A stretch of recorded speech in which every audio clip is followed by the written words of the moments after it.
The latest Quinnipiac University survey, former President Trump holds a 29-point lead over Florida Governor Ron DeSantis, 54% to 25%. All other candidates poll under 5%. Well, I wonder how that's going to work out in the general election. In a hypothetical 2024 general election matchup against President Joe Biden, the poll shows Biden ahead of Trump by 5 points, 49% to 44%. This survey was conducted just before Trump announced the news of his possible third indictment. Mara, they just can't help themselves. They really just can't help themselves. They would rather lose with Donald Trump than win with somebody else.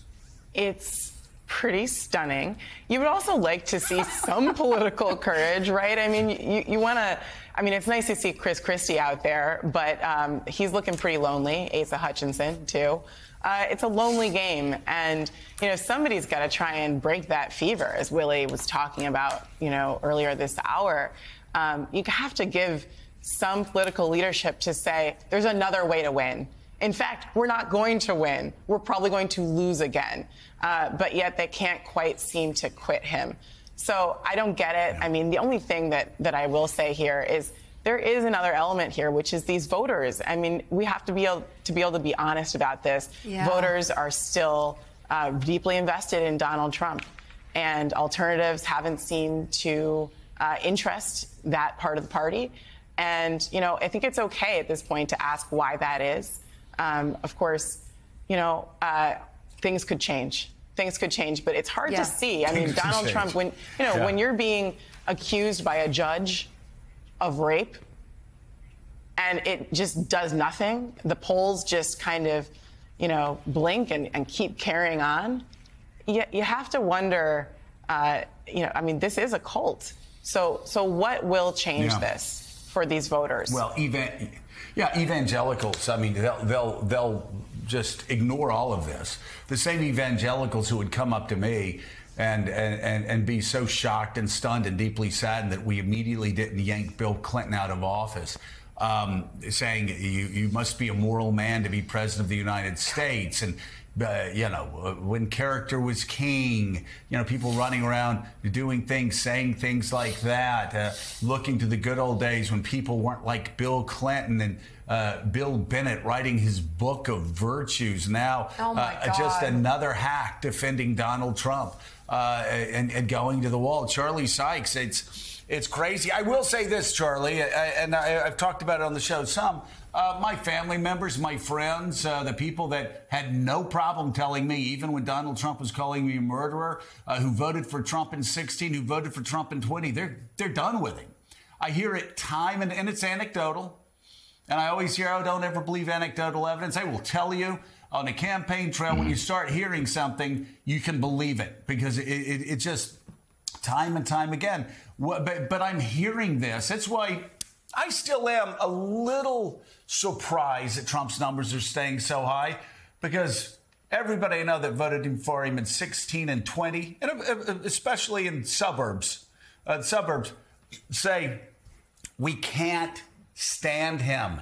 We're so exhausted by him. And by the way, we don't want to lose to Joe Biden again.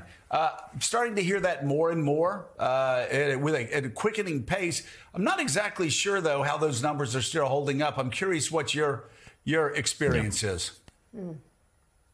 Well, first of all, I think it's shocking that you didn't mention that the Milwaukee Brewers are leading the NL Central, and they're 10 games ahead of the St. Louis Cardinals, and they have a record of 7-3 in the last 10 games. So I just wanted to lay that out there. The NL Central, is that a hockey league? What? See, this is the problem with you coastal elites. You know, there's baseball here in the heartland as well. I just want to point this out. You know, and just look up the 1957 World Series. I'm just laying that out here. Okay, so in terms of Donald Trump, look, people may be disgusted about all of this, but this fever is not breaking. I think you look at these poll numbers, and you know, tomorrow I think a lot of these voters have become so deeply invested that the sunken cost of rationalizing Donald Trump has taken its toll. There appears to be no willingness on the part of the Republican establishment, to the extent there is one, to take him on, with the exception of people like Chris Christie. So I think that we know where they're going. Now, the crazy pill aspect of this is that I think, intelligent Republican will tell you that 2024 is their election to lose. You look at Joe Biden's poll numbers, he ought to be much more vulnerable. To be 5 points behind Joe Biden right now with his approval rating where it is an extraordinary moment. Virtually any other Republican candidate would, I think, be considered the favorite in this election. So it's not just the matter that this is a cult. It has become a politically irrational cult where the Republicans, in fact, are snatching defeat from the jaws of victory.